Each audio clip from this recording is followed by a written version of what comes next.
Draymond, interested to know, like, when you went back in with those 5 fouls late in the game and they needed you on the floor, what was kind of going through your mind? What got you mentally there so that you could stay out there as long as you did? Just not pick up a cheap one, but I'm never going to be one of the guys that just because you got fouls, you don't defend. I feel very confident in my defensive ability to defend without fouling, and so I'm going to contest at the rim.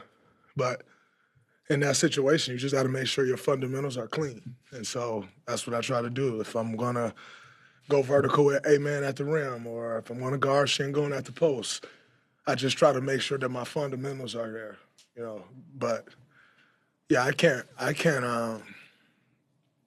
can't be a guy for this team just because I got fouls. I lay off. Like, I'm our defensive anchor. You got to be that. And if I foul out, I just foul out. I'm better served. I can better serve this team just playing. And if I foul out, I'm gone, then staying out there and just giving up baskets. What did you see on that last play against Şengün?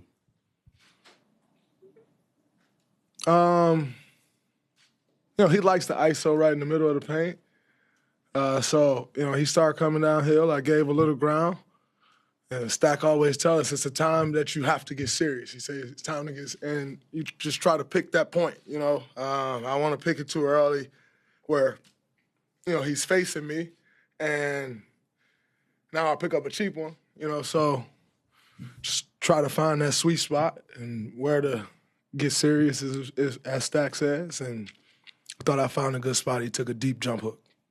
You said sometime, I think it was a couple days ago after last game, about your technicals and how you sometimes strategically use them. Yeah, I got a technical tonight, and there was guys way more aggressive than me. So, yeah, that's crazy.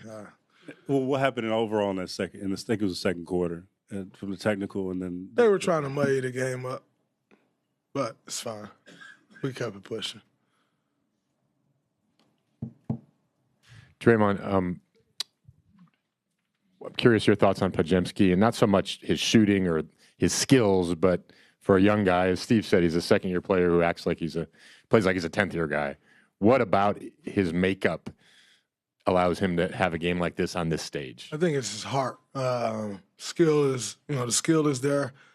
That's why he was, what pick was he, the 14th pick or something like that? 19th pick.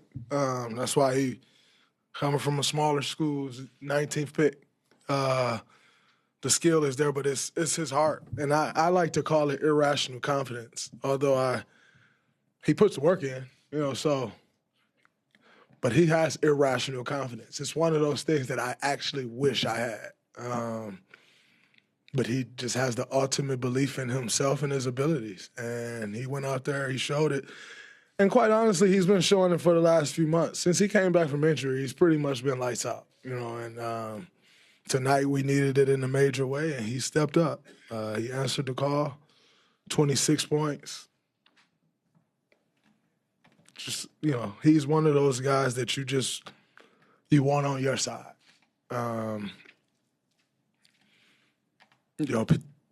People try to pick on him. They do this, they do that. He don't back down from anybody. He's smart as hell on both ends of the floor. Great draft pick by Mike.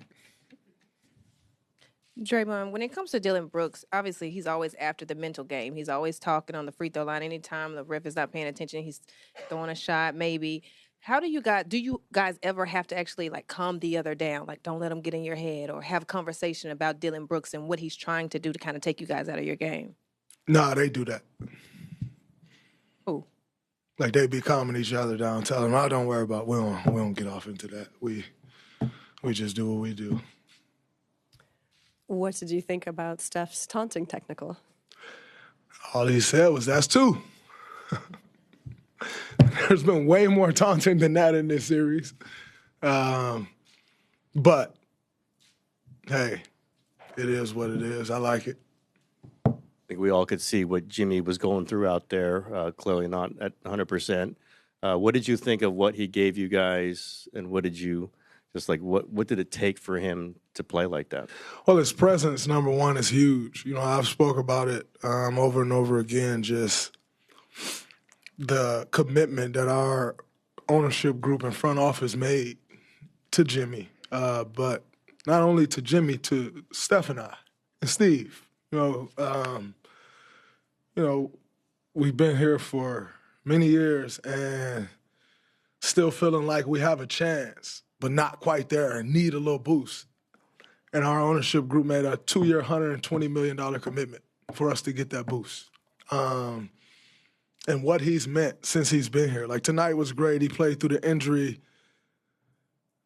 was beautiful.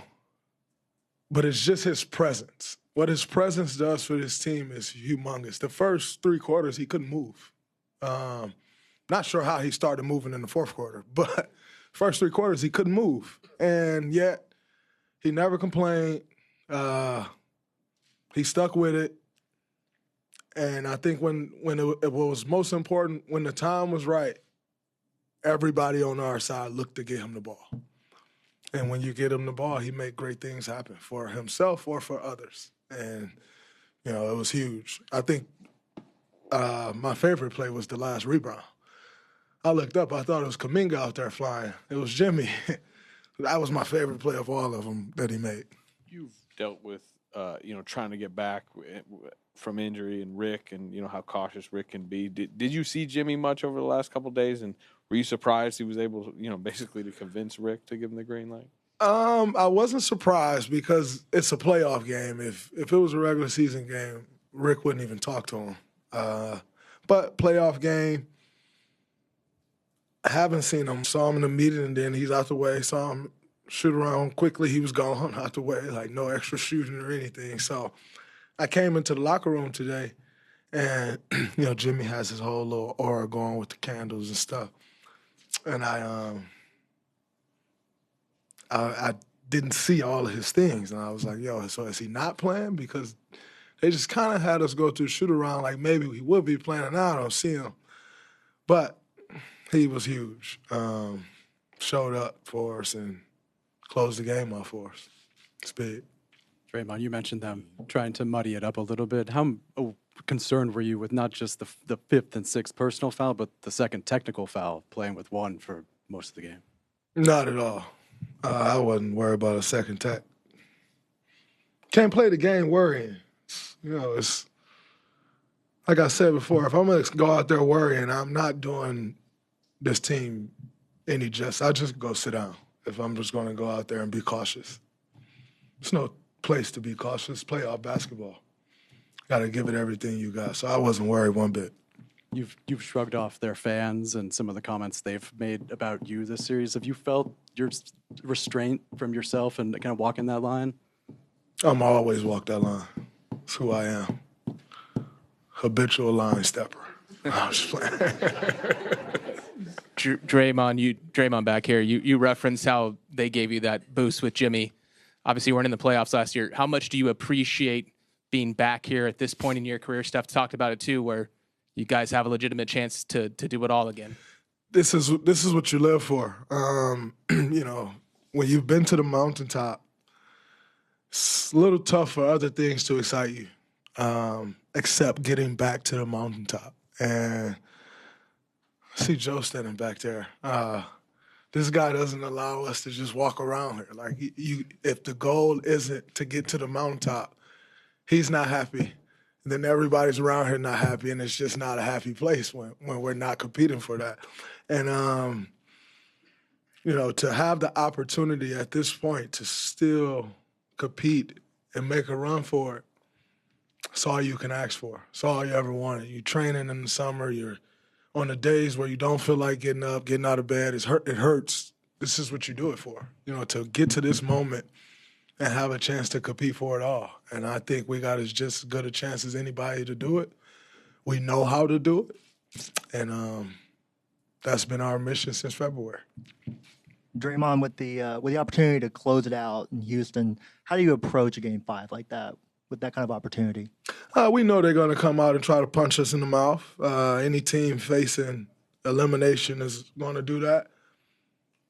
You find a physical, proud team like they are, they're definitely going to do that, and you just got to go in there and take the punch and then deliver your own back.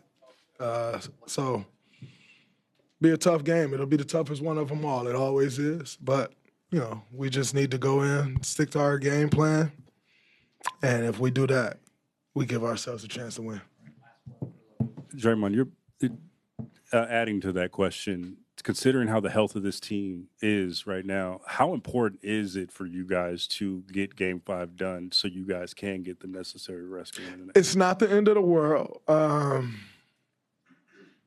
But when you have an opportunity to close, you want to do that. You know, you let series extend on, injuries happen, freak things can happen. You have an opportunity to close, you want to do it. And so that'll be our focus. But it's not like if we go in there and we're not able to get the job done, we're pulling our hair out. Like, you just move on to the next one. But we got all the confidence in the world that we can go in and close it out. Now that'll be our focus going down there. Great, thank you.